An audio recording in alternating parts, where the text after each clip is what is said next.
দবকাৰ সৰু পথাৰত ভয়ংকৰ ঘটনা বন্ধুক বিশ্বাস কৰাই কাল হল এজন যুৱকৰ টোপনিত লালকাল থকা সময়তে টকা লৈ পলাল বন্ধুৱে ৰাজমিস্ত্ৰীৰ কাম কৰাৰ বাবে লৈ গৈছিল বন্ধুক কিন্তু বন্ধুৰ বিশ্বাস ৰক্ষা কৰিব নোৱাৰিলে বন্ধুৱে এই ঘটনা সংঘটিত কৰাৰ পিছতে হাহাকাৰ হৈ পৰিছে মফিজউদ্দিন নামৰ যুৱকজন হয় দবকাৰ সৰুপথাৰৰ মফিজউদ্দিন নামৰ যুৱকজনে বন্ধু হালিমুদ্দিনক ৰাজমিস্ত্ৰীৰ কাম কৰাৰ বাবে মাতি আনিছিল লংকাৰ ভালুকমাৰীত হালিমুদ্দিনৰ ঘৰ লংকাৰ বামুনগাঁৱত থকাৰ বাবে নিজৰ সুবিধাৰ বাবে মাতি আনিছিল মফিজউদ্দিনে ঠিকাদাৰ হিচাপে কাম ৰাখিছিল লংকাৰ বামুনগাঁৱত কামৰ ঠাইত কাম কৰিবলৈ নিছিল নিজ বন্ধু হালিমুদ্দিনক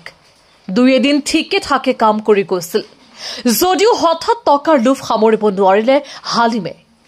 ঠিকাদাৰ মফিজউদ্দিনে ৫০,০০০ টকাৰ বিল পাই লৈ আহিছিল ৰুমলৈ অধিক নিশা হোৱাৰ বাবে পিছদিনা লেবাৰক বিল দিয়াৰ সিদ্ধান্ত লৈ ঠিকাদাৰ মফিজউদ্দিনে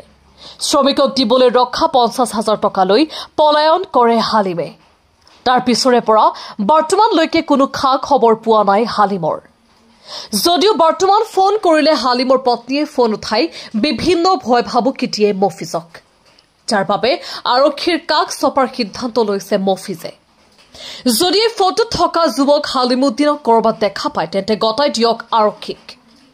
ঠিকাদাৰ মফিজউদ্দিনৰ কিছু মন্তব্য আছে আমি শুনাই ল'ব বিচাৰিছো মানে ঘটনাটো হৈছিলে মই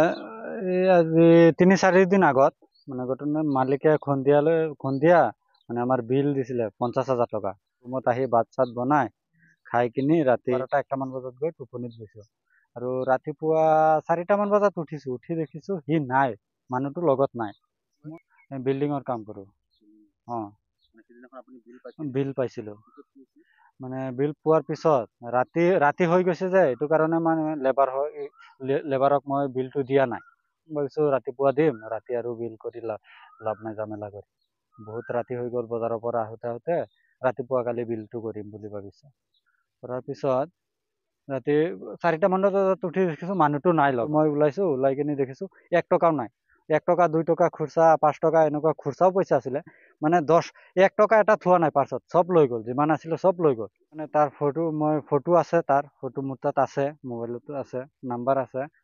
মানুহটো এতিয়া তাৰ ঘৰত গৈছিলো তাৰ মা দেউতাক মই জনাইছো এনেকুৱা কথা তাৰ মা দেউতাই কৈছে আমি নাজানো আমাৰ ঘৰত ল'ৰাটো নাথাকে সি তাৰ শ্বশুৰ ঘৰত থাকে বঙাইগাঁও বোলে নিউ বঙাইগাঁও বোলে তাৰ শ্বশুৰ ঘৰ বঙাইগাঁৱত বোলে থাকে পিছত মই তাৰ শ্বশুৰ ঘৰৰ নাম্বাৰ আছিলে মোৰ তাত ফোন কৰিছো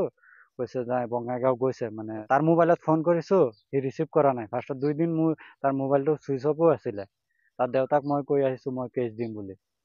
এজাহাৰ দিয়া নাই আজি দিম বুলি লংকা মই এজাহাৰ দিম লংকা হেৰি কি কয় লংকা তাতেই কাম কৰিছো তাতেই মই এজাহাৰ দিম শংকৰনগৰ